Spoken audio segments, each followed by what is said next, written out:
পরিবারের চাপে নিজের স্বপ্ন বিসর্জন দিতে হবে। একটা সরকারি চাকরি পেয়ে গেছি, জীবন তো সেটেলড, আর কি চাই? এমন চিন্তা কি আপনারও মাথায় ঘোরে? নিরাপদ জীবনের লোভে বা পরিবারের কথায় নিজের আসল স্বপ্নকে গলা টিপে হত্যা করার আগে আজকের এই সত্য ঘটনাটা আপনার জানা উচিত।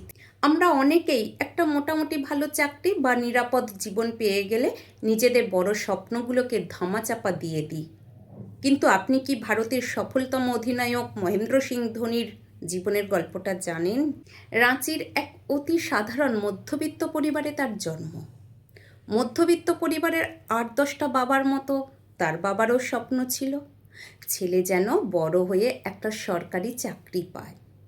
বাবার ইচ্ছা পূরণের জন্য ধোনি খড়গপুর স্টেশনে রেলওয়ের টিকিট কালেক্টরের চাকরিতে যোগ দেন। একটা মধ্যবিত্ত ছেলের জন্য রেলওয়ের সরকারি চাকরি মানে তো লটারি জেতার সমান। চারপাশের মানুষ, আত্মীয় স্বজন সবাই দারুণ খুশি।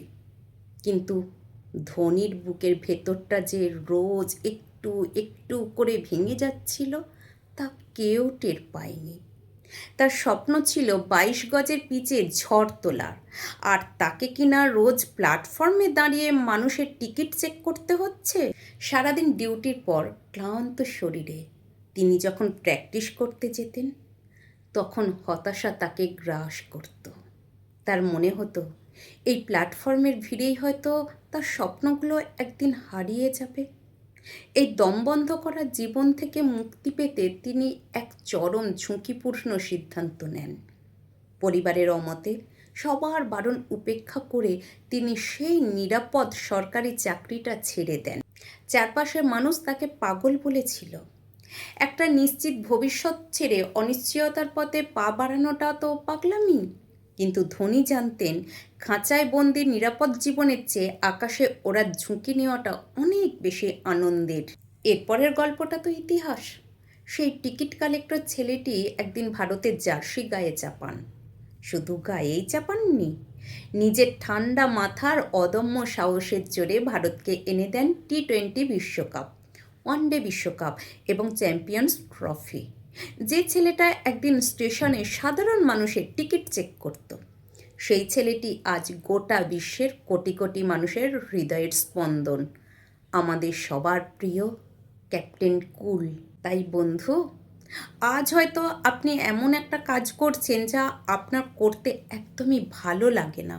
হয়তো একটা নিরাপদ জীবনের মোহে পড়ে নিজের ভেতরের প্রতিভাটাকে আপনি তিলে তিলে শেষ করে দিচ্ছেন। কিন্তু মনে রাখবেন, যে কাজে আপনার মন নেই সেই কাজ আপনাকে সাময়িক নিরাপত্তা দিলেও কখনো সত্যিকারের শান্তি বা সফলতা দিতে পারবে না। মাঝে মাঝে বড় কিছু পাওয়ার জন্য বড় ঝুঁকি নিতে হয়। নিজের স্বপ্নের ওপর বিশ্বাস রাখুন। কে বলতে পারে আজ যে ঝুঁকি নিতে আপনি ভয় পাচ্ছেন সেটাই হয়তো আগামীকালের কোনো নতুন ইতিহাসের জন্ম দেবে। আপনিও কি নিরাপদ জীবনের লোভে নিজের স্বপ্নকে গলা টিপে মারছেন? কমেন্টে লিখুন, আমি আমার স্বপ্নের জন্য লড়ব।